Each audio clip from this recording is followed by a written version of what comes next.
Hello and welcome everyone. Today we are going to learn most usable word meaning English to Hindi plus sentences. So watch the video till the end and like this video, share this video and subscribe this channel. So let's get started. It won't take much time. जैसा कि students आपको thumbnail देखकर idea लग गया होगा कि आज का हमारा टॉपिक है हिंदी टू इंग्लिश वर्ड्स को लेकर प्लस सेंटेंसेस को लेकर।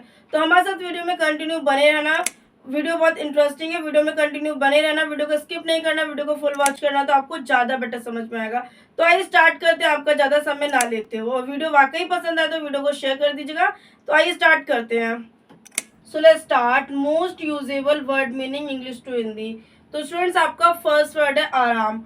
अब आराम को आप दो तरीके से कह सकते हैं, रिलैक्स भी कहते हैं, रेस्ट भी कहते हैं। ध्यान दीजिए, रिलैक्स और रेस्ट दोनों आप कह सकते हैं। आराम के लिए दोनों जो स्पेलिंग्स है वो करेक्ट है। अब आइए सेंटेंस देखते हैं। आराम करो, टेक रेस्ट। मतलब अगर हम बात करते हैं नॉर्मली आराम करने की तो आप टेक रेस्ट का यूज करेंगे। अब हम कहते हैं रिलैक्स का यूज आप कब करते हैं, तो रिलैक्स का यूज आपको जब गुस्सा कंट्रोल करना होता है तब आपको रिलैक्स का यूज करना पड़ता है। फॉर एग्जाम्पल आइए देखते हैं कैसे। आराम पाने की कोशिश करें, मतलब गुस्सा है, गुस्से में आराम पाने की कोशिश करनी है तो वहां पे आपको रिलैक्स का यूज करना है। Try to get relax, try to get relax. Meaning देखेंगे आराम पाने के लिए, आराम के लिए आप आराम पाने के लिए आप गेट रिलैक्स। गेट के लिए आप पानी यूज होती है आपकी हिंदी, और रिलैक्स के लिए आराम यूज होता है। कोशिश करने के लिए आपको ट्राई यूज करना पड़ता है। आराम पाने की कोशिश करें, try to get relax. Next word है आपका कहना, बताना, बतलाना। इन तीनों के लिए ही आपकी स्पेलिंग एक है, टेल। टेल मतलब कहना, बताना, बतलाना। ये आप तीनों तरीके से कह सकते हैं। अब आइए सेंटेंस के माध्यम से जानते हैं कि किस तरीके से इसमें आपका सेंटेंस बनेगा और इसकी किस तरीके से इंग्लिश रहने वाली है। तो अपना नाम बताओ, अपना नाम बताओ। Tell your name. टेल, यहाँ पे स्टूडेंट्स आपका योर आएगा। Tell your name. अपने के लिए आपको योर का यूज करना है, नाम के लिए नेम का यूज करना है, बताओ के लिए टेल का यूज करना है। अब देखिए यहाँ पे कहना, बताना, बतलाना या बताओ इस तरीके से आ जाता है तब भी आपको टेल का ही यूज करना है। अपना नाम बताओ, टेल योर नेम। नेक्स्ट है आपका डालना, रखना, लगाना। इन तीनों के लिए आपका एक ही वर्ड है पुट, PUT, पुट। पुट का यूज इन तीनों शब्दों के लिए आप इस्तेमाल कर सकते हैं। आइए देखते हैं कैसे। इसे वहां रखो। अब ध्यान दो, यहाँ पे रखना है तो रखना के लिए पुट है, लेकिन हमने सेंटेंस में सिर्फ रखो यूज किया है। यहाँ पे अगर हम लगाओ या डालो तो वो भी यूज करते हैं तो आपको पुट का ही यूज करना है। इसे वहां रख दो, put it there, put it there. तो मीनिंग देखेंगे यहाँ पे इसे के लिए आपको इट का यूज करना है, वहां के लिए आपको देयर का यूज करना है, रखो के लिए आपको पुट का यूज करना है। इसे वहां रख दो, put it there. Next word है आपका अवश्य चाहिए या जरूरी चाहिए। अवश्य और जरूरी दोनों के लिए आप मस्ट का यूज भी कर सकते हैं और शुड का यूज भी कर सकते हैं। आइए देखते हैं कैसे कर सकते हैं। तो आपको अब जरूर जाना चाहिए, आपको अब जरूर जाना चाहिए तो यू मस्ट गो नाउ। और यहाँ पे हम मस्ट को रिप्लेस करके हम शुड का यूज भी कर सकते हैं, यू शुड गो नाउ। क्योंकि मस्ट का भी मतलब है जरूरी, अवश्य, और शुड का मतलब होता है चाहिए। ध्यान दीजिए, चाहिए। शुड का मतलब होता है चाहिए और मस्ट का यूज आपको जरूरी और अवश्य चीजों के लिए करना पड़ता है। तो यहाँ पे हमने सेंटेंस देख लिया, मीनिंग देखेंगे। आपको के लिए आपको यूज करना है यू, और अब के लिए आपको यूज करना है नाउ। जरूर के लिए आपको मस्ट, चाहिए के लिए जरूर जाना चाहिए, मस्ट गो। तो जरूर के लिए आपको क्या यूज करना है, मस्ट, और जाना के लिए गो। आपको अब जरूर जाना चाहिए, you must go now. Next student, तो आपका नेक्स्ट वर्ड है पालन करना। पालन करने की इंग्लिश क्या होती है, फॉलो। ध्यान दीजिए, फॉलो। पालन करना फॉलो भी कहते हैं। तो यहाँ पे आपका सेंटेंस है आपको अपने शिक्षक की सलाह का पालन करना चाहिए। आपको अपने शिक्षक की सलाह का पालन करना चाहिए, अपने माता पिता की सलाह का पालन करना चाहिए। तो उसके लिए देखिए सेंटेंस क्या है, you should follow your teachers advice. और यहाँ पे हम टीचर्स को रिप्लेस करके पेरेंट्स भी कर सकते हैं, you should follow your parents advice. मतलब अपने माता पिता की सलाह का पालन भी करना चाहिए। तो मीनिंग देखेंगे, आपको के लिए यहाँ पे आपको यू का यूज करना है, अपने के लिए आपको योर का यूज करना है, शिक्षक के लिए आपको टीचर्स का यूज करना है, सलाह के लिए एडवाइस का, पालन के लिए फॉलो का, और करना चाहिए के लिए शुड का। आपको अपने शिक्षक की सलाह का पालन करना चाहिए। You should follow your teachers advice. तो ये थे स्टूडेंट्स आपके 1 to 5th वर्ड, जो कि थे आपकी Hindi to English plus sentences. I hope आपको समझ आया होगा। समझ आया तो प्लीज वीडियो को एक लाइक करना है। आइए स्टार्ट करते हैं आपका नेक्स्ट वर्ड। आइए स्टूडेंट तो बात करते हैं आपके नेक्स्ट वर्ड को लेकर। नेक्स्ट वर्ड है आपका ऐसा। अगर बात करते हैं ऐसा काम तुमने क्यों किया, ऐसी बात तुमने क्यों बोली, ऐसा तुमने क्यों कहा। अगर आपको इस टाइप के सेंटेंसेस को क्रिएट करना है तो उसके लिए आपको यूज करना पड़ता है सच का, SUCH, सच का। आइए देखते हैं कैसा सेंटेंस तैयार करना है आपने। मैंने ऐसा प्यारा बच्चा कभी नहीं देखा। इसकी इंग्लिश क्या होगी? I have never seen such a cute baby. ठीक है, इस तरीके से आप क्रिएट कर सकते हैं। तो मीनिंग देखेंगे, मैंने के लिए आपको आई का यूज करना है, ऐसा के लिए आपको सच का यूज करना है, प्यारा बच्चा के लिए क्यूट बेबी बोलना है, कभी नहीं देखा नेवर सीन, कभी नहीं देखा के लिए आता है आपका नेवर सीन। मैंने ऐसा प्यारा बच्चा कभी नहीं देखा, I have never seen such a cute baby. Next word है आपका क्यों। तुमने ये काम क्यों किया, तुमने ये बात क्यों बोली, तुमने ऐसा क्यों कहा। अगर इस टाइप का अगर आपको सेंटेंस क्रिएट करना है तो उसके लिए आपको वाई का यूज करना पड़ता है। अब आइए देखते हैं सेंटेंस को। आप क्यों चले गए, आप क्यों चले गए या आप क्यों आए, इस तरीके से अगर आपको क्रिएट करना है तो आइए देखते हैं कैसे इंग्लिश रहेगी आपकी। आप क्यों चले गए, why did you go, why did you go. मतलब यहाँ पे चले गए, बात आपकी पास्ट की हो रही है। चले गए मतलब बात हम अभी कर रहे हैं और हमने बात कही कि आप क्यों चले गए, तो वो पहले जा चुका है इंसान, इसलिए आपका यहाँ पे डिड आ रहा है, क्योंकि बाकी प्रेजेंट में ना रहे कि पास्ट की बात हो रही है। और क्यों के लिए आपको वाई का यूज करना पड़ता है, चले के लिए आपको गो का यूज करना पड़ता है, आप के लिए आपको यू का यूज करना है। नेक्स्ट वर्ड है आपका बदलना। तुम बहुत बदल गए हो, इस चीज को बदल कर लेकर आओ, ये पेन बदलो। अगर आपको इस टाइप के वाक्य क्रिएट करने हैं तो उसकी इंग्लिश होती है चेंज। बदलना, बदलना की इंग्लिश होती है चेंज। अब कैसे इसको यूज करेंगे, अपनी कलम बदलो, अपनी पोशाक बदलो, अपनी ड्रेस बदलो, अपना कुर्सी बदलो। अगर इस तरीके से आता है तो आपको normally change your pen, change your लगाना है आपको, बस आपको ऑब्जेक्ट को चेंज करते रहना है। जैसे यहाँ पे अपनी कलम बदलो, चेंज योर पेन, हमने पेन ले रखा है तो हमने पेन बोला। अगर यहाँ पे बोलते हैं अपनी कलम अपनी कुर्सी बदलो, चेंज योर चेयर, अपनी ड्रेस बदलो, चेंज योर ड्रेस। तो इस तरीके से आप सेंटेंसेस को क्रिएट कर सकते हैं ऑब्जेक्ट को चेंज करके। नेक्स्ट वर्ड है आपका पूछना और मांगना। पूछने के लिए और मांगने के लिए, दोनों के लिए आपकी इंग्लिश होती है आस्क। ध्यान दीजिए, दोनों के लिए आपकी इंग्लिश होती है आस्क। अब सेंटेंस है उससे पूछो या उससे मांगो, बात एक ही है। उससे पूछो या उससे मांगो, बात एक ही है, सेंटेंस भी एक ही रहेगा, आस्क हिम। तो मीनिंग देखेंगे यहाँ पे उससे पूछो, पूछो या मांगो के लिए आपकी इंग्लिश रहती है आस्क। उससे दोनों तरफ उससे है तो उसके लिए आपको हिम का यूज करना है। उससे पूछो या उससे मांगो, आस्क हिम। नेक्स्ट वर्ड है चला गया। अब चला गया के लिए आपको क्या यूज करना है, गो। बिल्कुल नहीं, गो यूज नहीं करना, आपको वेंट का यूज करना है, क्योंकि गो की वो सेकंड फॉर्म होती है जो कि आपको यूज करनी पड़ती है। चला गया, वेंट, वह चला गया।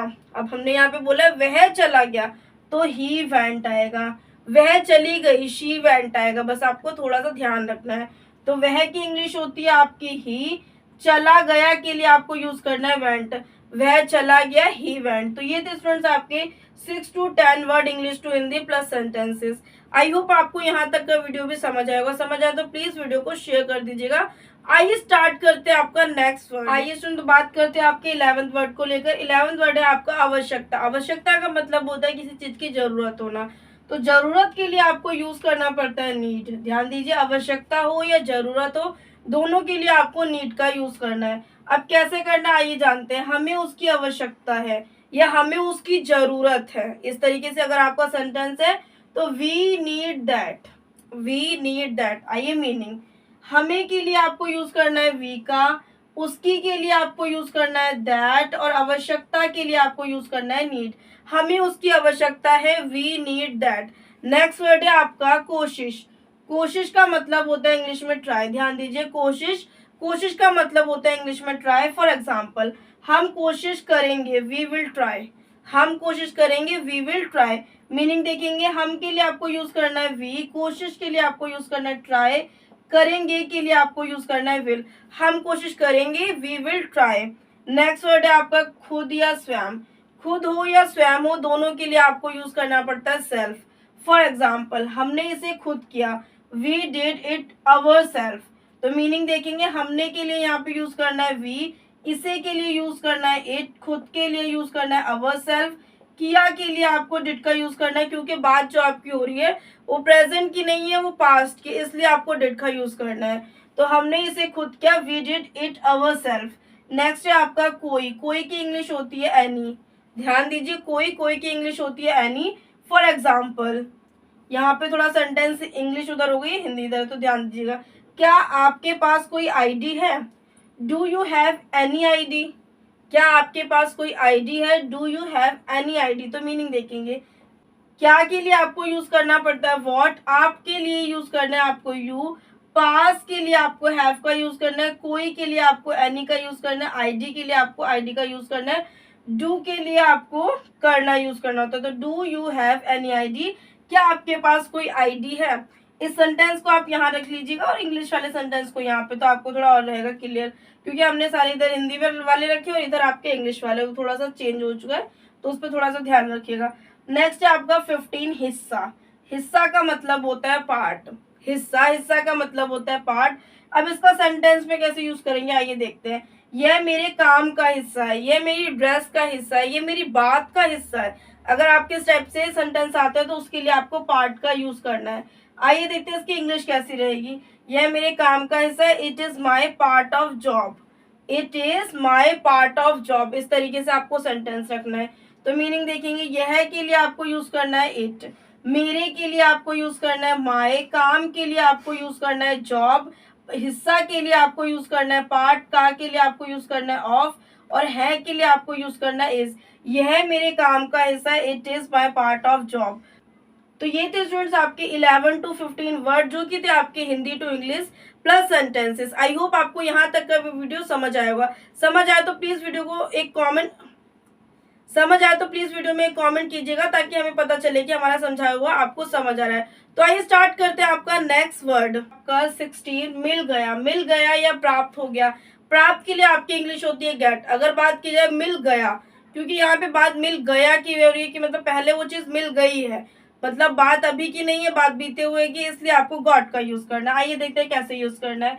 मिल गया गॉट, मुझे मेरी किताब मिल गई, आई गॉट माई बुक। अगर यहीं पे आपको कुछ और भी चीज मिल गई है, मुझे मेरा पेन मिल गया, तो आई गॉट माई पेन। मुझे मेरी पोशाक मिल गई, आई गॉट माई ड्रेस। इस तरीके से आप सेंटेंसेस को क्रिएट कर सकते हैं, सिर्फ ऑब्जेक्ट को चेंज करना है और सेंटेंस आपका न्यू क्रिएट हो जाएगा, और प्रैक्टिस कर सकते हैं आप। तो आइए देखते हैं मीनिंग। मुझे के लिए आपको यूज करना है मी, मेरी के लिए आपको यूज करना है माई, किताब के लिए यूज करना है बुक, और मिल गई के लिए गॉट। मुझे मेरी किताब मिल गई, I got my book. Next है आपका जहां और कहाँ। ध्यान दीजिए, अगर आपकी बात जहां और कहाँ सेंटेंस में हिंदी के वाक्य में आ रहा है, तो वहां पे आपको वेयर का यूज करना है। अब हमेशा आपको ध्यान होता है कि वेयर आपका जगह के लिए होता है, वो तो होता ही, लेकिन बात की जाए जहां और कहाँ के लिए, तो वहां पे भी आपको वेयर का यूज करना होता है। आइए देखते हैं, मेरी किताब कहाँ है। और एक चीज और आपको ध्यान देना है, यहाँ पे नोट डाउन करना है कि वेयर का यूज हमेशा प्लेस के लिए किया जाता है, लोकेशन के लिए किया जाता है। तो मेरी किताब कहाँ है, where is my book, where is my book. तो मेरी के लिए आपको माई का यूज करना है, किताब के लिए आपको बुक का यूज करना है, कहाँ के लिए वेयर का, और है के लिए आपको इसका। मेरी किताब कहाँ है, वेयर इज माई बुक। और अगर हमें और भी सेंटेंसेस लेनी है, मेरी पेंसिल कहाँ है, वेयर इज माई पेंसिल। मेरा पेन का है, वेयर इज माई पेन। इस तरीके से आप लोग क्रिएट कर सकते हैं न्यू सेंटेंसेस को। नेक्स्ट वर्ड है आपका थोड़ा और कुछ। चाहे थोड़ा हो या कुछ हो, दोनों के लिए आपको लिटिल का यूज करना पड़ता है। हालांकि ध्यान दीजिए, यहाँ पे कुछ के लिए आपको फ्यू का भी यूज करना होता है। जो आपका कुछ वर्ड है उसके लिए आप फ्यू का भी यूज करते हैं, तो ध्यान रखना है आपको। थोड़ा और कुछ की बात हो तो आपको लिटिल का यूज करना है, और कहीं कहीं पे आपको कुछ के लिए फ्यू का यूज करना पड़ता है। आइए सेंटेंस देखते हैं। थोड़ा पानी, यहाँ पे आपका बिंदु आएगा, थोड़ा पानी लिटिल वाटर। थोड़ा पानी लिटिल वाटर, मीनिंग देखेंगे, थोड़ा के लिए आपको क्या यूज करना है, लिटिल, पानी के लिए आपको वाटर का यूज करना है। नेक्स्ट वर्ड है आज रात। आज रात की इंग्लिश होती है tonight. For example, party आज रात है, तो party is tonight. Meaning देखेंगे, यहाँ पे पार्टी का मतलब होता है पार्टी इंग्लिश में। आज रात की इंग्लिश होती है टू नाइट, है के लिए आपको इसका यूज करना है। पार्टी आज रात है, party is tonight. Next word है अभी तक। बात करते हैं अभी तक। अभी तक तुमने नहीं बताया, अभी तक तुम नहीं गए, अभी तक तुमने नहीं खाया। अगर आपके इस टाइप से वाक्य हैं तो उसको ट्रांसलेट करने के लिए आपका क्या वर्ड रहेगा? अभी तक के लिए क्या वर्ड रहेगा? तो येट रहेगा, ध्यान दीजिए। अभी तक की इंग्लिश जो होती है वो येट होती है। आइए सेंटेंस देखते हैं। आपने अभी तक भुगतान नहीं किया। You have not paid yet. You have not paid yet. Paid yet. You have not paid yet meaning देखेंगे आपने के लिए आपको क्या यूज करना है? यू यूज करना है। अभी तक के लिए आपको येट का यूज करना है। भुगतान के लिए आपको पेड का यूज करना है। नहीं किया के लिए आपको नॉट का यूज करना है। नहीं के लिए आपको नॉट का यूज करना है। आपने अभी तक भुगतान नहीं किया, you have not paid yet. तो ये थे स्टूडेंट्स आपके 1 to 20 words English to Hindi plus sentences. I hope आपको समझ आया होगा। समझ आए तो प्लीज वीडियो को एक लाइक करना है, कमेंट करना है, शेयर करना है। चैनल पे न्यू तो चैनल को सब्सक्राइब कर लेना। और अगर आपको इंग्लिश ग्रामर, इंग्लिश स्पीकिंग या इंग्लिश वोकैबुलरी से रिलेटेड किसी भी वीडियो की क्वेरी है तो हमारे इस वीडियो के डिस्क्रिप्शन में जाकर विजिट कर सकते हैं या हमारे चैनल पर विजिट कर सकते हैं। आपको बहुत अच्छे और यूनिक वीडियो देखने को मिल जाएंगे। तो मिलता है नेक्स्ट वीडियो में ऐसी यूजफुल वीडियो के साथ।